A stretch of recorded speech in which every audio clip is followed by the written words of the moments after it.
오늘 맥추감사절 귀한 날입니다. 저희가 보리 농사를 짓는 건 아니지만 저희의 맥추감사절은 상반기 동안 우리가 지내왔던 6개월의 기간을 하나님께 감사하면서 또 내가 그동안 하나님과 동행했다는 사실에 대해 기뻐하며 오늘 주님 앞에 마음을 다해 예배드리는 그런 날이죠. 저는 감사와 기쁨은 반드시 함께 가는 어떤 동전의 앞뒷면과 같다, 그렇게 생각을 합니다. 그래서 어떤 사람은 기쁘기 때문에 감사하다고 생각하는데 저는 반대입니다. 감사한 마음을 가지면 저절로 마음이 기뻐집니다. 오늘 여러분, 이 감사와 기쁨 있는 사람의 결론은 무엇일까요? 하나님 앞에 감사의 헌신과 봉사로 나아가게 되는 것이죠. 그래서 오늘 우리가 드리는 아마 예물도 그런 의미에서 하나님께 드리는 것이고, 이 예물로 끝나지 아니하고 우리의 진정한 삶이 하나님 앞에 감사와 기쁨으로 나아가는 헌신의 삶이 되기를 이 맥추감사절 간절히 축원합니다. 제가 오늘 여러분과 함께 이 요한복음 마지막 말씀으로 함께 나누고자 합니다. 90번째 제가 요한복음 말씀을 전하는데요, 오늘까지 요한복음을 전하고 다음 주부터는 구약으로 잠깐 돌아가서 또 느헤미야서를 가지고 우리가 함께 은혜를 나누도록 하겠습니다. 1930년대 독일의 히틀러 총통이 세계적 2차 대전을 일으킬 이 당시에 독일의 교회들은 그 국민들과 함께 히틀러를 굉장히 많은 지지를 보냈습니다. 그 독일의 그 나치주의라는 것이 당의 원래 이름입니다. 우리나라의 민주당, 국민의힘처럼 그 당의 이름인데, 나치당의 인기가 거의 90%에 육박을 했고, 그리고 교인들이 히틀러를 지지하는 숫자가 95%에 가까웠습니다. 이게 참 이해가 안 간다. 어떻게 전쟁을 일으키고 수십만 명을 학살한 사람이, 수십만도 아니고 수백만을 학살한 사람이 지지를 받을 수 있을까? 그런데 우리도 마찬가지예요. 우리의 마음에 유익이 되고 나한테 이익이 되면 다 다른 사람의 고통과 상관없이 지지하는 것이 인간의 연약한 마음입니다. 그 당시 독일은 1차 대전이 끝난 다음에 전쟁 배상금 때문에 어마어마한 가난 속에 있었습니다. 그때 나타난 사람이 독일에게 희망을 심어준 히틀러죠. 그리고 독일 국민들에게 우리가 그 전쟁 배상금을 갚을 필요가 없다, 우리의 위대한 민족의 정신을 다시 살리자, 이렇게 해서 독일 국민들 마음속에 자긍심을 심어주게 되면서 그가 지도자로 떠오르게 된 것입니다. 문제는 그가 이렇게 전쟁을 일으키고 수백만의 사람들, 유태인만 학살한 것이 아니라 그는 그 집시들, 히피들, 장애인들, 이런 사람들까지, 이 세상에 쓸모없는 인종들, 후손들이 그 쓸모없는 후손들을 낳을 모든 인종들을 사전에 청소하자, 이렇게 생각을 해가지고 많은 사람을 죽이게 됩니다. 그렇지만 독일 교회의 목사님들은 이 히틀러에게 그 성도들과 함께 95%의 지지를 보냈습니다. 지금 독일 교회가, 여러분, 독일 교회는 루터 교회이기 때문에 독일은 이 루터 교회를 국교로 삼았어요. 그러니까 우리처럼 개인적으로 교회를 세우는 것이 아니라 나라가 교회를 세워주고, 목사 한 수를 받으면 공무원으로 임명을 해서 파송을 합니다. 그러니까 독일의 목사님들은 다 공무원이에요. 그만큼 이 독일의 루터교를 중요시 여기는데 실제로 교회에 출석하는 인구가 5%도 되지 않습니다. 여러 가지 이유가 있겠지만, 유럽의 교회가 몰락하는 이유 중에 하나가 여러 가지가 이유가 있지만, 저는 그 중에 하나가 이 독일의 잘못된 신앙으로 히틀러를 찬성했던 그 모습을 본 독일 사람들이 전쟁이 끝난 다음에 독일 교회에 실망을 하고 출석하지 않는 것이 계속해서 이어져서 지금까지 온 그런 모습도 많이 있다고 생각을 합니다. 그 당시 목사님들이 어떻게 설교를 했냐면, 하나님께서 우리의 영혼을 구원하기 위해 예수 그리스도를 이 땅에 보내주셨고, 이제는 독일의 경제와 사회를 구원하기 위해 히틀러 총통을 하나님께서 우리에게 보내주셨다라고 설교 시간에 찬양할 정도였어요. 그러니 히틀러가 마음대로 할 수가 있었던 것이죠. 근데 그런 와중에 히틀러를 반대했던 극소수의 목사님과 교인들이 모여서 만든 교회가 있었어요. 그 교회를 우리는 고백교회라고 부릅니다. 이 고백교회 목사님 중에 가장 대표적인 분 중에 한 분이 누구냐면 그 당시에 교수요 학자였던 보네퍼라는 목사님이셨어요. 우리가 부르는 찬송가, 그 찬양 선한 능력으로를 작사하신 분이기도 하신 거죠.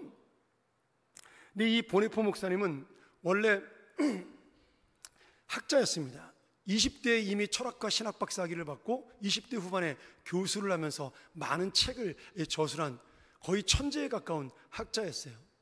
그런데 이제 히틀러의 그 악한 행동에 대해서 교회가 침묵하는 것을 보고 그가 설교 시간마다 하나님의 의에 대해서 그리고 신앙 공동체에 대한 설교를 했는데 결국 그런 모든 사역을 통해 이 나치당에게 반감을 사서 그 모든 사역을 중단하게 되었습니다. 방송도 못 나가고 설교도 못하게 된 것이죠. 결국 아무것도 못하게 된 이 보네퍼 목사님은 그 당시 독일의 그 장성이었던 장군으로 히틀러의 반대 세력이었던 삼촌과 함께 결탁해서 히틀러를 암살하려고 그러다가 실패합니다. 그리고 감옥에 잡히게 되죠. 그때 했던 유명한 말씀이 있어요. 어떤 정신병이 있는 미친 운전사가 독일이라는 버스에 승객들을 가득 태우고 지금 절벽을 향하여 달려가고 있는데 우리가 이 승객을 죽여서라도 끌어내는 것이 옳지 않겠느냐 이렇게 생각을 하고 그 히틀러 암살 사건의 목사님인데 가담을 하게 된 것이죠. 뭐 사전에 발각돼서 실패로 끝났습니다. 이제 이것이 또 유명한 이제 상황윤리로 저희가 지금은 또 이용하는 그런 말씀이기도 한데 사실 보네퍼 목사님은 혁명가도 아니고 정치가도 아니고 운동가도 아니었습니다. 그냥 학자였어요. 그러던 분이 이렇게 변하게 된 것이죠. 근데 그분이 항상 강조하던 말씀이 있는데 이런 거였습니다. 신앙은 내가 방에 조용히 머무르며 기도하는 개인의 종교적인 삶을 넘어서 실천적인 삶을 살아야 한다. 이렇게 외치셨어요. 제가 대학 졸업 논문으로 썼던 주제가 바로 이 보네퍼의 기독론에 나타난 실천적 삶이라고, 좀 어렵죠 제목이. 그렇게 해서 저도 논문을 하나 쓴 적이 있습니다. 근데 그때 제가 이 논문을 쓰면서 가장 중요하게 인용했던 책이 뭐냐면 바로 이 보네퍼 목사님이 썼던 나를 따르라 라는 책이었어요. 지금도 우리가 시중에서 흔히 찾아볼 수 있는 책인데 조금 어렵지만 여러분 기회 되실 때 꼭 읽어보시면 좋겠어요. 예수를 따라가는 삶이 어떤 것인지에 대해서 정말 정확하고 구체적으로 우리에게 보여주는 그런 귀한 말씀들이 주옥같이 담겨져 있습니다. 이 책에 보면 예수 그리스도의 삶은 따르지 않고 믿음 생활을 한다는 것은 예수님의 은혜를 값싼 은혜로 만드는 것이라고 그렇게 말씀해요. 그러면서 값싼 은혜가 무엇이냐? 우리가 은혜를 받는데 어떤 사람은 그 은혜를 값싼 싸구려 은혜로 만드는데 그 싸구려 은혜가 무엇이냐면 회개 없는 용서의 설교요, 공동체의 징계가 없는 세례요, 죄의 고백이 없는 성찬이요, 참회가 없는 죄사함이요, 본받음이 없는 은혜요, 십자가 없는 은혜요, 살아계신 예수 그리스도의 성육신하신 예수의 삶을 따라가지 않는 은혜이다. 우리는 이 값싼 은혜를 거부하고 예수 그리스도를 진정으로 따라가 고난과 희생을 감수하는 값비싼 진정한 은혜의 삶을 살아야 한다. 이렇게 이 책에서 주장을 합니다. 사실 이 보네퍼 목사님이 이 책을 쓸 때 썼던 본문의 핵심이 바로 오늘 우리가 읽은 예수님의 나를 따르라는 말씀이에요. 그래서 그 내용도 다르지 않습니다. 오늘 우리도 이 나를 따르라는 예수님의 말씀을 통해 주님을 따라 산다는 것이 무엇인지를 다시 한번 생각하면서 하나님의 값비싼 은혜를 경험하는 복된 성도, 정말 천국 앞에 우리가 섰을 때 하나님의 당당한 칭찬을 받을 수 있는 그런 놀라운 은혜로운 성도가 되기를 간절히 소원합니다. 첫 번째로 나를 따르라는 주님을 그 말씀을 듣고 주님을 따른다는 것은 주님이 원하시는 띠를 메고 살아가는 인생입니다. 우리가 읽은 18절에 이렇게 돼 있죠. 내가 진실로 진실로 내게 이르노니 내가 젊어서는 스스로 띠를 띠고 원하는 곳으로 다녔지만 늙으면 내 팔을 벌려서 누가 너에게 띠를 띄워서 남이 너를 띠를 띄워서 그 띠를 끌고 갈 때 너는 그곳으로 갈 수밖에 없다. 이렇게 말씀해요. 자, 예수님이 베드로에게 네가 나를 사랑하냐? 그러면 나의 양을 먹여라. 이렇게 3번이나 내 양을 먹이라고 반복하시면서 정말 나를 사랑한다면 마지막 결론이 무엇이에요? 나를 따르라는 것이었어요. 근데 그 나를 따르는 방법이 무엇이냐? 베드로가 젊었을 때는 자신이 원하는 띠를 띠고 내가 원하는 곳으로 가려고 했지만, 예수님을 따른다는 것은 이제 다른 사람이 너를 띠를 사실은 묶는 것이죠. 묶어서 너를 원하지 않는 곳으로 데려갈 것이다. 여러분, 이 띠가 무엇일까요? 이 띠는 헬라어로 조세라는 말인데, 어떤 일을 시작하기 전에 이 벨트를 우리가 동여매는 것처럼 몸을 동여매는 행위를 우리는 이 띠를 맨다, 이렇게 말씀해요. 우리도 지금 어디 길을 가거나 그럴 때 이 자리에서 일어나면 남자들은 이렇게 벨트를 한번 이렇게 만진 다음에 가지 않습니까? 그거와 똑같은 모습을 상상하시면 되겠습니다. 그러니까 어떤 하나님의 사명을 맡길 때 그것을 상징적으로 표현해서 네가 띠를 메고 나간다라고 성경에 여러 번 표현이 되어 있는 것입니다. 오늘 여러분, 진정한 사명자의 모습은 무엇이냐?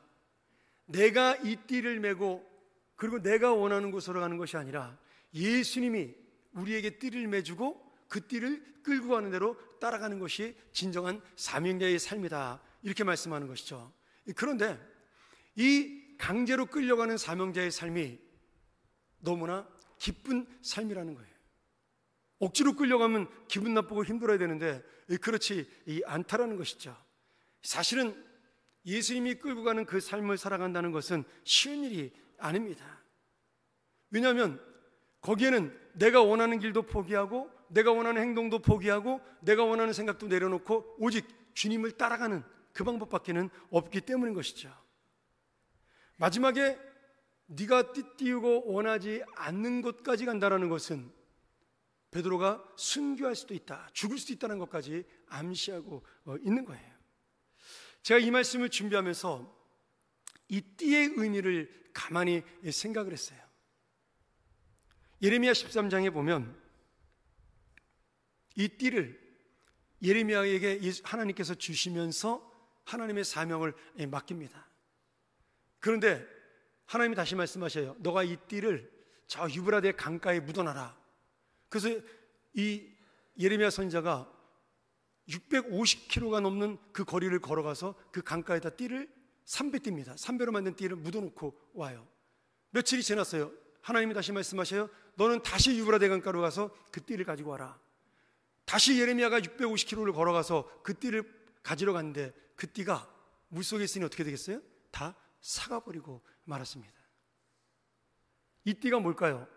예수 그리스도, 하나님께서 이스라엘 백성에게 주신 거룩한 백성, 거룩한 제사장의 사명이었어요. 그런데 이스라엘 백성들이 지금 이 띠를 가지고 메어 달려가는 것이 아니라 그 띠를 숨겨놨다라는 거예요. 그래서 썩어버리고 말았다라는 것을 지금 실물 교육으로 상징적으로 이 예레미야에게 가르친 것이죠. 마찬가지로 오늘 이 띠의 의미도 바로 그런 것입니다. 우리에게 띠를 매라는 것은 주님의 일을 감당하라는 뜻이에요. 제가 이 띠를 조금 쉬운 말로 줄로 바꿔서 생각을 했습니다. 우리를 묶은 줄로 생각을 했어요. 제가 예전에 한번 꽤 오래전에 이 말씀을 드린 적이 있었는데, 제가 고등학교 3학년 때 여름 수련회를 갔는데 제 후배가 그 여름 수련회 강가로 강원도 강가로 갔는데 익사사고를 만나서 그만 죽고 말았습니다. 그때 한 200명 정도가 수련회를 같이 가가지고 그런 일을 만났으니까 뭐 난리가 났죠. 근데 다행히 그 후배의 어머님이, 아버님이, 그 후배가 이대 독자였는데 믿음이 너무 좋으신 분이기 때문에 교회를 전혀 불평하지 않고, 하나님께서 그 생명을 걷어가실 거면 집에 있었어도 접신물에도 빠져 죽을 수 있는 것인데 하나님이 불러가신 거니까 목사님 걱정하지 마세요. 그래가지고 교회가 평안하게 모든 일이 없이 끝났습니다. 몇 달 전에 그 죽은 형제 여동생이 저한테 인사로 잠깐 왔었어요. 전 몇 년 만에, 정말 한 20년 만에 봤는데 너무 반갑더라고요. 제가 친동생처럼 아끼던 그런 자매였는데, 이제 3남매였는데 큰아들인 오빠가 죽은 거죠, 교회에서. 그래서 저는 그때 그 익사사고 당하는 모습을 그 물속에 들어 직접 찾기도 했었고, 또 그 아이를 꺼내서 같이 막 인공호흡 시키는 것을 같이 옆에서 보면서 운반하고 막 그랬기 때문에 저한테는 그게 굉장히 큰 상처가 되고 트라우마가 되었습니다. 그런 이유로 제가 전도사가 된 다음에 청소년들을 데리고 수련회를 가면 몇 명이 가든 수영 시간에 절대로 아이들에게 주의를 시켰습니다. 제가 항상 몽둥이를 들고 그 수영 시간을 애들의 주의를 시켰어요. 여러분, 제가 착하잖아요. 근데 이 수영하는 시간만 되면 제가 엄한 전도사님이 됐어요. 그만큼 제가 상처가 깊었던 거죠. 보통 우리가 전도사할 때 수련회를 어디를 많이 갔냐면 강가에 있는 외딴 섬에 있는 학교들을 많이 빌려서 갔습니다. 저도 이렇게 한 4-5번 정도 갔던 기억이 나요. 근데 그 섬 바로 옆에 바다가 있거나 강이 있습니다. 그러면 저희가 이제 이튿날쯤 돼서 오후에 점심 먹고 수영하러 가는 시간이 한 3시간 정도 항상 이렇게 있습니다. 지금 뭐 청소년부도 마찬가지겠죠. 그러면 제가 한 200여 명 정도를 데리고 보통 갔는데, 그렇게 하면 어떻게 했냐면 선생님들이 한 30명 따라오니까 그 선생님들을 사각의 링처럼 줄을 만들어서 허리를 이렇게 묶어서 줄로, 빨랫줄로 엮어가지고 선생님들로 사각을 만들었습니다. 그리고 우리 교회 본당보다 약간 작게 그렇게 공간을 만들어서 아이들이 2m 넘는 곳으로 들어가지 못하도록 막았어요. 그러면 수영을 못하는 애들은 그냥 그 안에서 물장구 치고 놀고 재밌어 하지만, 제가 강남에 있던 교회에서 그때 전사 생활을 했었는데 대부분의 강남 아이들은 어릴 때 수영을 다 배웁니다. 다 수영을 잘해요. 저만 못하더라고요. 근데 이 녀석들이, 남자들이 또 이렇게 여자애들한테 좀 잘 보고 싶은 그 욕심이 있지 않습니까? 그 사춘기에. 그러니까 수영 실력 뽐내고 싶어가지고 막 불평을 이야기하는 거예요. 전사님, 왜 우리 수영 잘하는데 저기 좀 못 나가게 하냐고. 그럼 제가 이제 몽둥이를 들고 말을 들을래, 맞고 조용히 할래. 제가 그러면서 이제 아이들을 야단을 쳤어요. 여러분, 제가 왜 그랬을까요? 그 줄이 무슨 줄이에요? 아이들을 억압하는 줄이 아니에요. 아이들은 답답한 줄처럼 보이고 힘든 줄처럼 보이지만 그 줄은 그 아이들의 생명을 살리는 줄입니다. 수영하다가 혹시라도 한번 빠져 죽을 뻔한 경험이 있으신 분 계셔요? 저도 한번 있었는데 아마 그런 경험을 하신 분들은 알 거예요. 물이 순식간에 내가 그 속에 빠진다는 것을, 그리고 허우적거린다는 것을, 아무것도 할 수 없다는 것을 알 겁니다. 사고는 순간 일어납니다. 그래서 엄하게 아이들을 했었고 한 번도 사고 나지 않고 그렇게 잘 수련회를 보낼 수가 있었습니다. 근데 그 줄이 아이들에게 생명줄이 되었는데 또 하나의 은혜가 있어요. 제가 이 줄을 칠 때마다 선생님들에게 당부해요. 좀 춥지만 잘 참으시라고. 여러분, 어떤 강이든 바다든 처음에 아무리 더워도 날씨가 처음에 들어갈 땐 시원하지만 한 10분, 20분 시간 지나면 어떻게 되죠? 춥습니다. 굉장히 추워져요. 그래서 제가 이제 물속에 들어가서 선생님들이 잘 계시나 이렇게 보면 교대해 주기도 하지만, 나와서 보면 어떤 선생님은요 온몸에 소름이 돋아 추워가지고 소름이 바짝 돋아있고, 어떤 분은 너무 추워서 입술이 보라색으로 새파랗게 변하는 분도 있습니다. 그래도 그분들이 그 줄을 놓지 않고 그 줄을 놔두지 않아요. 왜? 아이들이 안전하기 위해서 그분들이 헌신한 거죠. 그 줄을 붙잡고 있었던 선생님들의 희생과 헌신이 있었기 때문에 그 줄은 생명줄이 되는 것입니다. 여러분, 주님께서 주신 우리 사명의 띠, 인생의 띠가 바로 이 생명줄이에요. 어떤 때는 이 띠 때문에 내가 원하는 곳으로 가지 못해 답답하고 힘들 때가 있습니다. 그렇잖아요. 저기 가면 돈을 벌 수 있는데 주님이 가지 말래.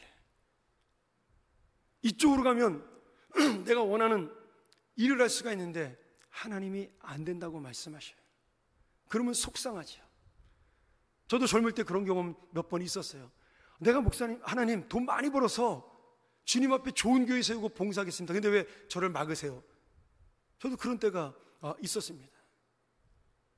그런데 돌이켜보면 하나님이 그렇게 막아서 그 줄로 우리를 막고 못 가게 한 그것이 바로 나를 살린 은혜의 줄이었어요. 어떤 사람들은 강제로 그 줄을 끊고 자기 고집으로 나아가다가 망하는 사람도 있습니다. 오늘 여러분, 베드로의 이 끈이 바로 그런 것입니다. 이 띠가 바로 그런 것이에요.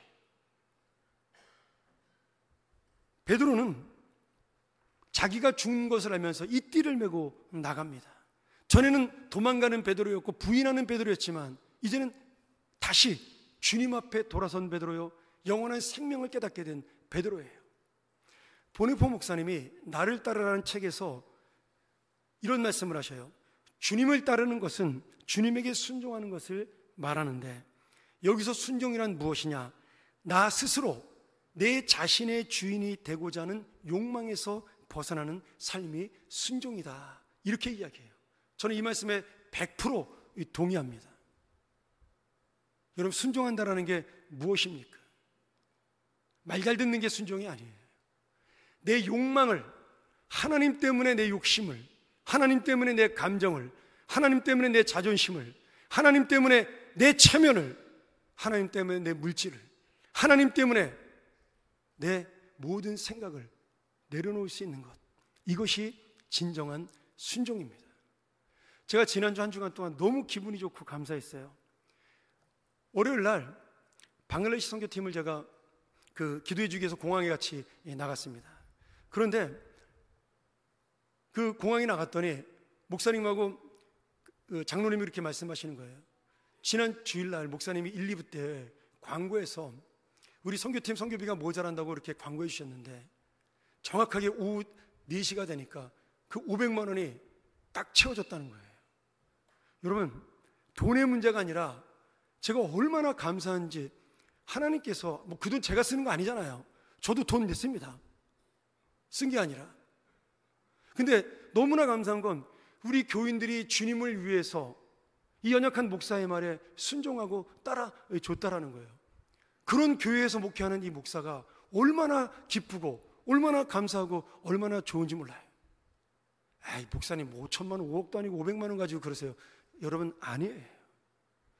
돈이 많아서 내는 것도 아니고요, 내가 형편이 좋아서 내는 것도 아닙니다. 내가 말씀 앞에 바른 삶을 순종하겠다는 그 작은 마음 하나하나가 모여서 지금 딜립 선교사를 돕는 큰 은혜가 된 것입니다. 여러분, 이 줄과 이 띠가, 이 소망과 생명과 믿음의 띠가 하나씩 하나씩 연결될 때, 여러분, 그것이 참된 공동체를 이루고 참된 교회를 이루고 참된 나라를 이루는 것이에요. 소리 지르고 운동하는 사람들로 세상이 바뀌지 않습니다. 저는 한 번도 그런 걸로 세상 바뀐 것을 본 적이 없어요. 이 세상은 그렇게 타인을 위해 희생하고 봉사하고 그리고 공동체를 위해 헌신하는, 자신의 욕심을 내려놓는 자들을 통하여 이 세상은 변화되고 우리의 삶은 바뀌게 되는 것입니다. 그게 바로 또한 예수님이 우리에게 보여주신 고난의 길이요, 십자가의 길인 것이죠. 자신의 욕망을 내려놓은 하나님 아버지에게의 순종, 그 순종이 바로 오늘 우리를 살린 것입니다. 사랑하는 여러분, 오늘 내 인생의 줄과 띠, 나를 붙들고 나를 메고 가는 그 인생의 띠와 줄은 어디에 묶여 있을까요? 오늘 다시 한번 오직 길이요 진리요 생명이신 주님에게 묶여 있는, 주님이 이끄는 대로 순종하여 따라가는 우리 믿음의 삶이 되기를 간절히 축원합니다. 두 번째로, 주님을 따른다는 것은 주님이 원하는 것만 바라보고 살아가는 것입니다. 우리가 읽은 19절 말씀에 지금 이 말씀을 하신 다음에 예수님께서 뭐라고 말씀하셔요? 베드로가 어떠한 죽음으로 하나님께 영광을 올릴 것을 가리키신다. 베드로가 하나님의 뜻을 따르다가 예수 그리스도의 길을 따라가다가 죽는다라고 말씀하셔요. 우리는 전설을 알잖아요. 성경에는 나오지 않지만 베드로가 어떻게 죽죠? 복음을 전하다가 십자가에 거꾸로 매달려 죽습니다. 예수님은 바로 매달려 죽었는데 내가 어떻게 예수님처럼 죽겠냐, 나 같은 죄인이. 그래서 자신은 거꾸로 매달려 죽습니다.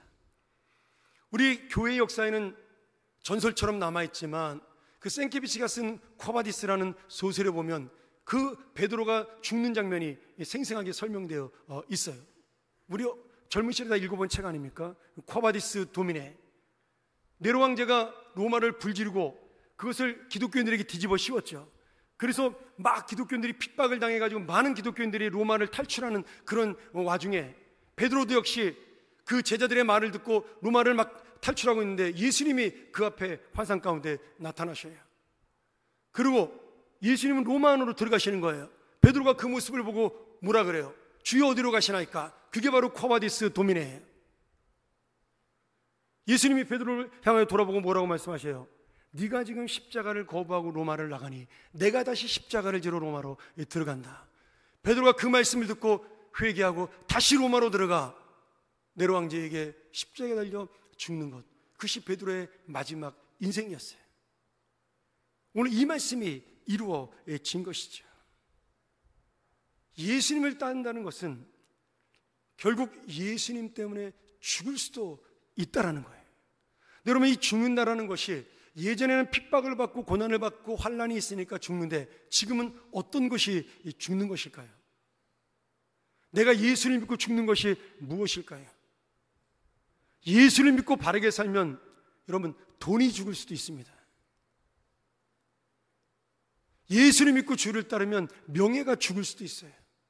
권력이 죽을 수도 있어요.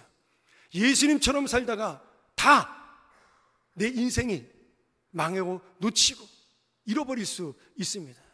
이것이 우리 현대에 죽는 것입니다. 이런 의미에서 오늘 예수님께서 베드로에게 던지신 이 말씀, 나를 따르라는 이 말씀은 우리에게 정말 부담이 되고 무겁지만 그러나 반드시 따라가야 될 인생의 화두를 우리에게 던지고 있는 것입니다. 제가 한 6, 7년 됐나요? 저희 교회 본당 외벽에 크게 현수막을 하나 달고 이렇게 썼습니다. 아마 기억나시는 분도 있을 거예요. 기독교는 종교가 아닙니다. 기독교는 오늘 우리의 삶입니다. 제가 이렇게 크게 써붙였어요. 지나가던 사람들이 좀 이상하다는 듯이 봤죠. 기독교가 종교가 아니고 삶이라니 무슨 의미인가? 여러분, 기독교는 종교가 아니에요. 우리의 삶입니다. 제가 제 인생의 가장 큰 두 가지의 화두를 가지고 사는 것이 무엇이냐면 바로 기독교는 우리 인생의 삶입니다.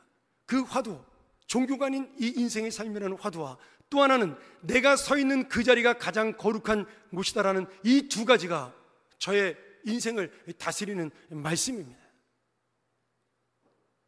내가 무엇을 하든지 어디 있든지 내가 주님의 그 제자로 주님을 따르는 그리스도인이라면 거기가 바로 순교지가 되는 것이요, 그곳이 바로 죽는 자리가 되는 것이요, 비록 내가 회사에서 승진하지 못하고 내가 오래 성공하지 못해도 주님의 뜻대로 살다가 살아가는 인생이야말로 그것을 거룩한 장소로 만드는 하나님의 사람이라는 사실입니다.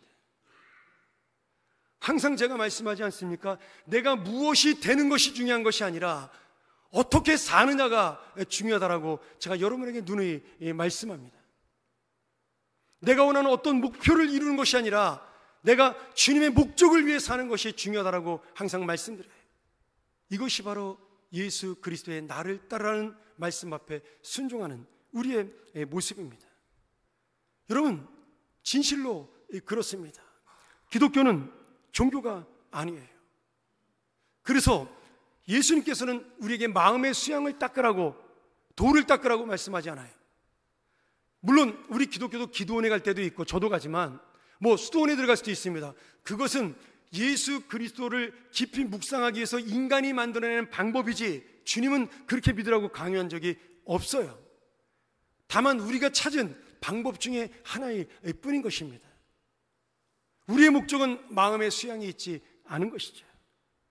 착한 행동을 해서 구원의 공로를 세우라고 하시지도 않았어요. 나에게 세상에 업적을 남겨 존경받는 인생으로 살라고 말씀하지도 않습니다. 지혜롭고 똑똑한 삶을 살아 다른 사람에게 칭찬받고 인정받는 삶을 살아라, 이렇게 말씀하잖아요. 오직 주님은 뭐라고 말씀하셔요? 나를 따르라고 말씀하세요. 그것이 산상보훈입니다. 오른뺨을 때리면 왼뺨도 내밀고, 겉옷을 달라면 속옷까지 벗겨주고, 오리를 가라면 심리를 같이 가고.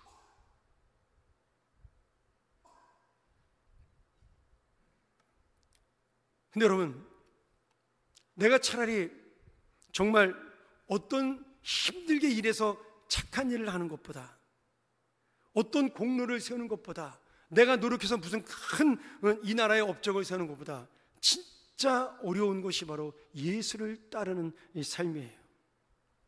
왜냐하면 여기에는 내 생명, 우리가 가장 소중히 여기는 내 감정, 내 자존심, 내 체면, 내 생각, 이 모든 것을 죽여야 되기 때문입니다.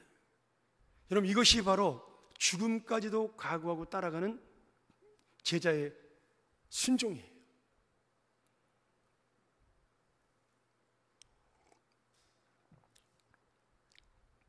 오늘 여러분, 우리가 어떤 의미로 지금 예수님을 따라가고 있을까요? 예수를 따라가면 복을 많이 받는데, 복 받죠? 무지하게 큰 복 받습니다. 영생의 복을 받아요. 그 나머지 복은 짜투리입니다. 근데 우리는 예수 그리스도를 따르면서 그것 말고도 또 하나도 얻기를 원하고, 예수 그리스도를 따르면서 또 하나도 붙잡기를 원하고, 어쩌면 우리 마음속에 그 연약함이 항상 있는 것 아니겠습니까? 그런데 오늘 주님은 우리에게 분명하게 말씀하십니다. 너희가 나를 따라와야, 자기 십자가를 지고 나를 따라와야 나의 제자라고 말씀하시는 겁니다. 제가 한 가지만 더 말씀드리죠. 여기 베드로가 예수님의 모습을 따르는 삶의 그 모습이 하나 더 나옵니다. 예수님께서 이 말씀을 하시니까 베드로는 그래, 나는 예수님을 따라가야지, 예수님 사랑하니까 따라가야지, 그렇게 생각을 했는데 옆을 보니까 옆에 누가 있어요? 예수님께서 사랑하시는 다른 제자가 있어요. 여러분, 예수님께서 사랑하시는 다른 제자가 제가 누구라 그랬죠? 지난주에? 네, 사도 요한이라고 말씀드렸어요. 자기 이름을 내기 싫어서 사랑하시는 다른 제자라고 이야기한 거죠. 근데 이 사도 요한이 최후의 만찬 날에 예수님의 품에 안겨서 바짝 붙어서 떡을 먹던 형제였어요. 그러면서 예수님을 파는 자가 누굽니까? 라고 물어봤던 그 형제죠. 그래서 그 친구가 궁금했어요. 물어봐요. 그러면 저 친구는 어떻게 되는 겁니까? 그때 예수님이 뭐라고 말씀하셔요? 22절에 내가 재림할 때까지 이 땅에 그를 둔다 할지라도 너하고는 상관이 없으니 너는 그저 남을 보지 말고 나를 따르라, 이렇게 말씀하셔요. 저는 이 말씀을 깊이 묵상하기 전까지 원래 그런 거다, 예수님만 바라보고 하는 거다, 그렇게 생각을 했어요. 근데 이게 말로는 너무 쉬운 말씀인데 이렇게 사는 게 얼마나 어려운 것인지를 제가 살면 살수록 느끼는 겁니다. 여러분, 예수님만 바라보고 살아가는 게 쉽습니까? 예수 안 믿고 잘 되는 내 친구를 바라보고, 예수 안 믿고도 잘 나가는 내 형제를 바라보고, 그 친구들이 너는 예수 믿어서 뭐 그렇게 사냐라고 나를 조롱하는 듯한 눈길을 바라보면서도 여러분, 예수만 따라가는 게 쉬워요? 오늘도 예수 믿고 내가 주님 앞에 충성하는데 나는 몸에 병들고 돈도 없고 아무것도 없고 힘든데 예수만 바라보고 따라가는 게 쉽습니까? 아니에요. 이게 말은 쉬운데 예수님의 한마디는 너무나 가볍게 던진 것 같은데 우리가 인생을 통해 가장 어려운 순종의 말씀 중에 하나가 나만 바라봐라. 오늘 우리가 예수님을 따라다가도 나보다 잘 나가는 사람을 보고 세상의 좋은 것을 보면 나도 모르게 머뭇거리고 낙심하고 예수님 따르는 것을 놓칠 수가 있습니다. 이게 당연히 연약한 우리들의 모습이죠. 저는 수도 없이 이렇게 낙심한 사람 중에 하나입니다. 친구들이 잘 나가는 모습 보면서 대학 때 나보다 못하던 친구 같은데 큰 교회 다닌 목사님이 되는 것을 보면서 유학 시절에 진짜 많은 고민을 한 적이 많습니다. 오클라호마 시골에 목회하면서 서울에서 목회하는 친구들을 바라보면서 나는 뭐지라고 새벽기도 끝날 때마다 고민했던 기억도 나요. 사랑하는 여러분, 이게 바로 저만의 모습입니까? 오늘 우리들의 모습인 것이죠.